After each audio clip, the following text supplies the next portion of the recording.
My love, I'm here. You can come out. The guards have gone and won't be back around to disturb us for quite some time. We've the garden all to ourselves. Yes, my dear, my love for you shall never fade. Of course, I continue to compose lines about our love and your beauty. I cannot stop myself. I must not suppress my feelings for you much longer. Please, my beauty, accept me. Accept my love, and come to be with me for the rest of our lives. How much longer must we meet in the secret moonlight like this? I cannot bear it. I want to introduce you as my love, the one that I would have as my queen, standing by my side for the rest of my life. How can you say that? Of course you would be seen. They are my people. They accept me as a ruler, and if I ask them to accept you too, they will. Your beauty and grace far surpass that of any woman I have ever met. Your face is as soft and light as that of a white rose in the pale moonlight, its beauty even more enhanced by the radiant light it is illuminated with. You are a river of glistening water, the moonlight sparkling on the surface, the sparkling lasting for hours upon end, something one doesn't want to look away from.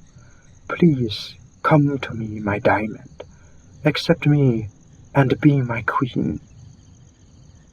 I have long awaited for you to say yes to me, to accept my proposal, and yet you still deny me. Why do you refuse me? No one will misunderstand. They will know that this is a true attraction of hearts, a linking of souls. We cannot be separated for all eternity. What do you mean, my love? Surely you do not expect me to believe that I've simply imagined you? Surely you jest, my love. I can see your radiant beauty in the moonlight. I can smell your soft scent of lavender as you walk by, and as you draw near to me. My love, I must understand why you cannot agree to be with me. Why do you go to such great lengths to discourage my love for you, yet you still come to the garden by moonlight to see me? I cannot pass up the chance to see your glistening beauty like that of a beautiful gem shining in the sun. I shall come again on the morrow, attempting again to convince you, my love, to remain by my side as I rule this land. No, I cannot accept another. My love for you will never fade, and you need to learn and accept that. Why do you refuse me so? What do you mean you're a ghost? Yes, I remember it well. I had fallen into the river and ended up with a terrible fever. The doctors did say that they were surprised. I actually survived. But what does that have to do with anything? My love, I'm trying to convince you to come live with me, stand at my side, as queen of my kingdom. No, this cannot be. You cannot mean that.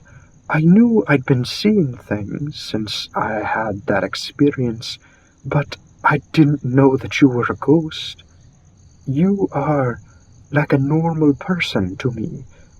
If you are truly a ghost, then that means you cannot leave the garden. But I come out here often. You cannot be a ghost because during the day I cannot see you. I have figured it out. You were joking. Hiding, you say? Where could you hide that I cannot find you?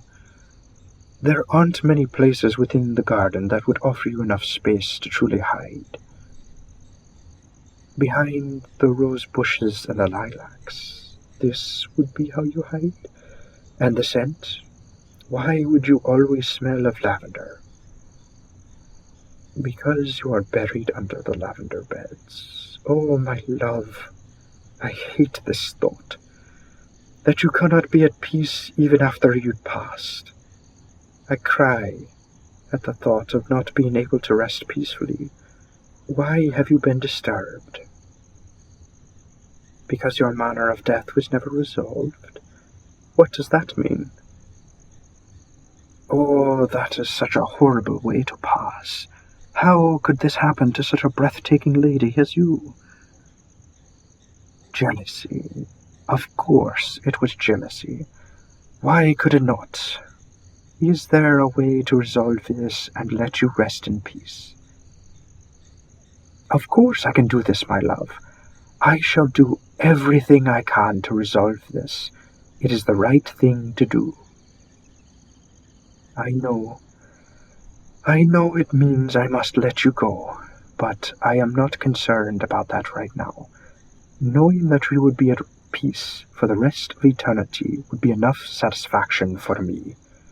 It may take some time for me, but I swear to you, I will move on. I shall ensure that the woman I choose to love will be a living one, to save myself from heartache. Though it pains me to know that I shall not see you after my task is completed, I shall heal. I shall do everything in my power to lay you to rest in peace. Is there anything else I can do for you before you leave me for the rest of my life? Of course I can do that. I shall find your daughter and bring her to visit you one last time. I swear upon my life. Can you tell me her name?